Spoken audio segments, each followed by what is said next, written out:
Amnistía Internacional Chile ha presentado un estudio, el estudio anual que se hace sobre derechos humanos, y hace una crítica bastante aguda, bastante profunda sobre el comportamiento que estamos teniendo en Chile en materia de derechos humanos por parte del gobierno, y hace un análisis que vale la pena contrastarlo, preguntarlo, respecto de lo que sucedió con el estallido social. De alguna manera dice que tenemos un gobierno, dice Amnistía, que actúa como si el estallido social nunca hubiera sucedido. Ana Piquer, directora ejecutiva de Amnistía Internacional Chile, está con nosotros. Ana, buenas noches, gracias por recibirnos. Hola, buenas noches, gracias a ustedes.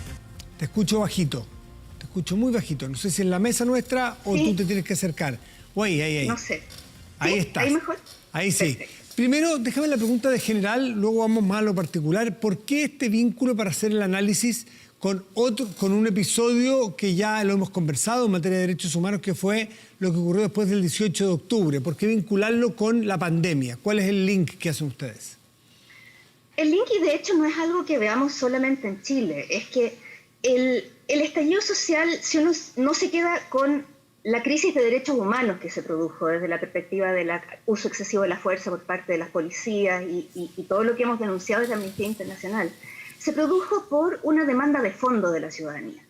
Y esa demanda de fondo tiene que ver con el poner fin a ciertas desigualdades, poner fin a un sistema que históricamente ha dejado atrás a muchas personas, y que las personas salieron a la calle a exigir igualdad, a exigir dignidad, a exigir derechos. Y lo que hizo la pandemia fue mostrar en blanco sobre negro hasta qué punto esa demanda era verdad, en que efectivamente las personas más afectadas por la pandemia han sido precisamente las personas de menores recursos, las personas que viven en condiciones de hacinamiento, que tienen más dificultades para acceder a recursos con los cuales sobrellevar una cuarentena. Llegamos a un punto en que el realmente quedarse en casa y cuidar tu salud es un privilegio.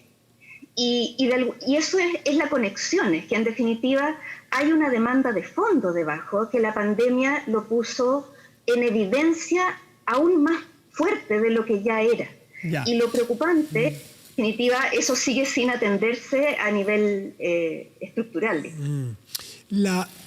Disculpa, ustedes lo que ven que sobre una realidad que existía prepandemia, sobrevino una pandemia y dejó al desnudo una realidad que se arrastraba. Esa es un poco la mirada de ustedes.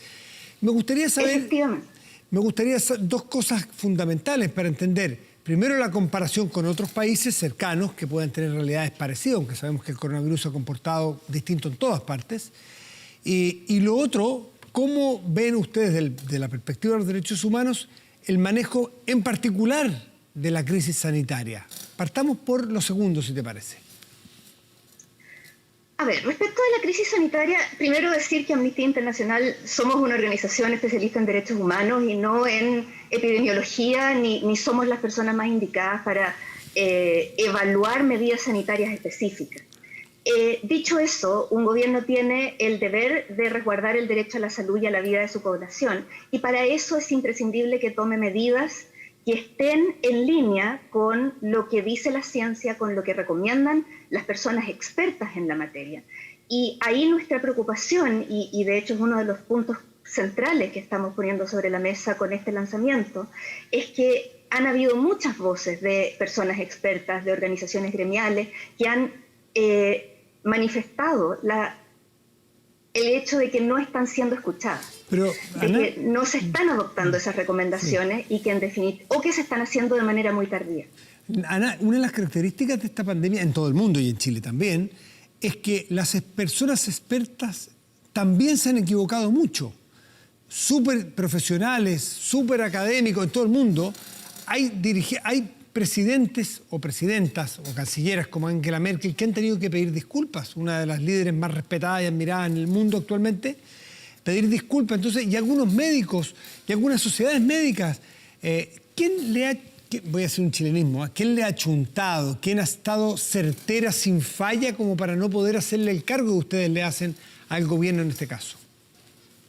Es que el punto es, en este momento tenemos más de 30.000 muertos, tenemos más de 1 millón de contagios, y no ha habido una pedida de perdón como la que hizo Angela Merkel. No ha habido un reconocimiento de que tal vez se pudieron haber tomado medidas diferentes. No ha habido un cambio de rumbo en ningún momento. Se han mantenido las mismas políticas y ha habido muchas personas expertas recomendando por mucho tiempo diferentes medidas que no se tomaron y que en definitiva, como digo, nosotros no somos tampoco expertos en epidemiología, pero la preocupación es que estamos viendo una evidencia de que el país está muy golpeado por el coronavirus, que ha habido muchas muertes, que ha habido muchos contagios, que estamos viviendo una segunda ola que es quizá peor que la primera. Y que además ya no estamos como estábamos hace un año atrás. Hay más información, hay expertos que han hecho recomendaciones e incluso integrantes de la propia mesa social COVID-19 que el gobierno convocó se han quejado de que no están siendo escuchados. Ahora, entonces, insisto, esa es un poco la preocupación. Sí, ahora hay algunos de esos expertos que, insisto, han hecho recomendaciones que después resultaron ser erróneas o resultaron haber hecho proyecciones que no se cumplieron. Entonces, ¿hasta dónde ustedes consideran la dificultad de gobernar, y me refiero para cualquier país, y la facilidad que es analizar ex post medidas como esta que están siendo dinámicas y muy complejas? Lo que pasa es que eso es algo que el gobierno tampoco está comunicando. En este momento el discurso del gobierno es persistir en decir que lo están haciendo bien.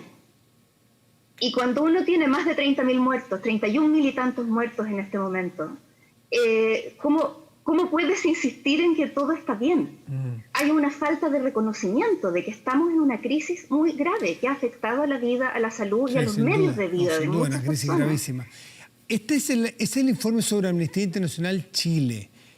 Tú tienes que ver, porque hiciste alguna mención hoy día a otros países. Sí. ¿Qué dice este mismo informe si lo comparamos con otros países cercanos, por lo menos que vemos que tienen dramas realmente monumentales respecto incluso en comparación con nosotros? Ahora, no por eso uno va a estar contento con la crisis que tenemos, naturalmente, ¿no? Pero, ¿se hace cargo Amnistía de lo que ocurre en otros países también? Por ¿Sobre supuesto, la pandemia? El informe anual reporta lo que Amnistía Internacional ha documentado en temas de derechos humanos en 149 países durante 2020. Y por supuesto, 2020 ha sido un año marcado principalmente por la pandemia. Y de hecho, esta reflexión acerca de cómo la pandemia ha profundizado en desigualdades y cómo los liderazgos no han estado a la altura de las circunstancias extraordinarias que estamos viviendo, es una crítica que se hace incluso a nivel global y que lo ha dicho nuestra nueva secretaria general. Acá tenemos un problema que va mucho más allá y que tiene que ver con si es que de esta pandemia vamos a aprender las lecciones de que nuestro sistema hoy día no está resguardando los derechos humanos de todas las personas. ¿Y qué pasa? ¿Qué y dice que tenemos una oportunidad de crear de recuperarnos de esta pandemia de una manera más justa que la que teníamos antes. Y respecto de los factores que ustedes analizan, ¿cómo está Chile? Hoy día miraba en que Financial Times traía un ranking comparativo. Llevamos mucho rato comparando distintos factores, ¿no es cierto? Desde vacuna, hasta camas, hasta muertos, contagio, en fin. ¿Cómo ven ustedes del factor de derechos humanos lo que ha ocurrido en otros países de Latinoamérica, algunos que tienen tasas mucho más altas o más altas que Chile por lo pronto en muertos, tienen mucho más contagios diarios, tienen mucho menos vacunas que nuestro país? ¿Qué está pasando en Brasil, en Perú, en Argentina, en Venezuela, en México respecto a los derechos humanos y la pandemia? Sí, o sea, todo eso, de hecho el análisis en las Américas es que las Américas lamentablemente ha sido la región más golpeada por el COVID-19 del mundo. Y algunos de los ejemplos que tú das en términos de contagios totales, Estados Unidos, Brasil y México son los países que han estado más golpeados, y eso va aparejado de gobiernos como el de Jair Bolsonaro o en su momento el de Donald Trump, que tomaron actitudes incluso negacionistas respecto de la gravedad o incluso de la existencia de la pandemia. Entonces, no con eso, nosotros nunca hacemos como un ranking formal de qué países están mejor que otros, porque en definitiva no es no queremos dar el mensaje de que hay violaciones de derechos humanos más graves que otras. No. Pero sin duda o sea, la preocupación del impacto en los derechos humanos que tiene la pandemia es una preocupación que está en todos los países de las Américas. ¿Y cómo ha impactado ustedes a los trabajadores y trabajadoras de la salud, cómo ha impactado a la población en general?